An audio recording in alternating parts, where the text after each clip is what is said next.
ఇల్లు అనేది ఒక చెప్పలేని అనుభూతి. అదే సొంతిల్లు ఉంటే మనం తిన్నా తినకపోయినా సంతోషంగా మన జీవితాన్ని గడిపేస్తాము. అలాంటి ఇల్లుని కన్స్ట్రక్ట్ చేయాలి అంటే మంచి పనితనం, నమ్మకం ఉన్న కార్పెంటర్ కావాలి. కాదంటారా? అలాంటి కార్పెంటరే కేశవ్. కేశవ్ అందరికి ప్రాణం పెట్టి మంచిగా ఇల్లు కట్టించేవాడు. తను చేసిన ఒక చిన్న తప్పు వల్ల తన జీవితం తనకు ఒక పెద్ద గుణపాఠాన్నే నేర్పింది. అది ఏంటో చూసేద్దామా? కేశవ్ అనే తన పేరు మాత్రమే కాదు, అది ఒక నమ్మకం. ఆ ఊరు వాళ్ళందరూ వాళ్ళ ఇల్లు కట్టుకోవాలి అన్నా, లేదా ఇంకా ఏమైనా చిన్న చిన్న ఇంటి పనులు, ఇంటికి సంబంధించిన ఏ పన్నైనా సరే ఆలోచించకుండా కళ్ళు మూసుకొని కేశవ్ని ఆశ్రయించేవారు. డబ్బున్న వ్యక్తి, పేదవాడు అనే తారతమ్యం లేకుండా పనిని దైవంగా భావించి ఎవరికి ఏ అవసరం వచ్చినా ఆ పనిని పూర్తి చేసేవాడు కేశవ్. కేశవ్ జీవితంలో 70 ఏళ్లు వచ్చేసాయి. ఎన్ని సంవత్సరాలు ఇళ్లను నిర్మిస్తూనే జీవించాడు. చిన్న గుడిసెల దగ్గర నుండి 5-6 అంతస్తుల భవనాల వరకు అన్ని రకాల నిర్మాణాలను పూర్తి చేశాడు. వయసు రీత్యా ఇంకా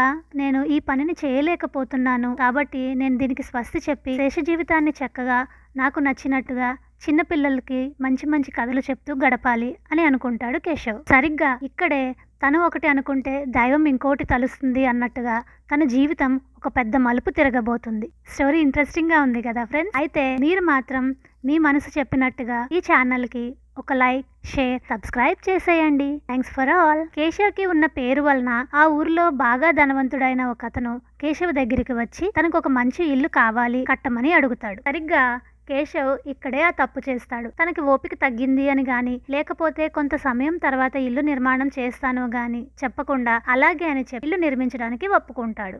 ఇల్లు కట్టడం ప్రారంభిస్తాడు. కానీ ఈసారి ఇంటికి కావాల్సిన సిమెంటు, ఇసుక అన్ని తొందరగా అందుబాటులో ఉన్నవి తీసుకుని వాడేస్తాడు. ఇంతకు ముందు అయితే నాణ్యత చూడకుండా వాడేవాడు కాదు. ఇక రెండో విషయం, ఇంటి కలప కూడా మంచిగా వెతకి కొనకుండా చూడడానికి బాగున్నది తీసుకుని వాడేస్తాడు. అలాగే పునాదులు వేసినప్పుడు కావాల్సినంత సమయం దానికి కేటాయించకుండా వెంటనే నిర్మాణం పూర్తి చేసేస్తాడు. అక్కడికి కేశవ్ మనసు ఇలా చెప్తుంది, నువ్వు చేసేది తప్పు, అలా చెయ్యకూడదు అని. దానికి కేశవ్ ఇలా సర్ది చెప్తాడు, నా వయసు రీత్యా నేను అంత శ్రద్ధ, ఓపిక పెట్టి చెయ్యలేకపోతున్నాను, ఏం పర్వాలేదులే అని. సహజంగా ఒక ఇంటికి పట్టే అంత సమయంలో సగం సమయానికే ఈ ఇల్లు పూర్తి చేసేస్తాడు. ఆ ధనవంతుడు ఆనంద సందోహాల మధ్యలో ఆ ఇల్లు చూడడానికి వస్తాడు. ఆ ఊరి జనాలు అందరూ కూడా వస్తారు. ఆ ఇల్లు చూడటానికి చాలా అందంగా కనిపిస్తుంది. కానీ లోపలంతా డొల్లే అని ఎవరికీ తెలియదు కదా. ఇక్కడే ఒక ఆశ్చర్యకరమైన విషయం కూడా జరిగింది. అది ఏమిటంటే ఆ ధనవంతుడు ఆ ఇల్లుని కేశవ్కే బహుకరిస్తాడు. ఈ ఇంటి తాళాలని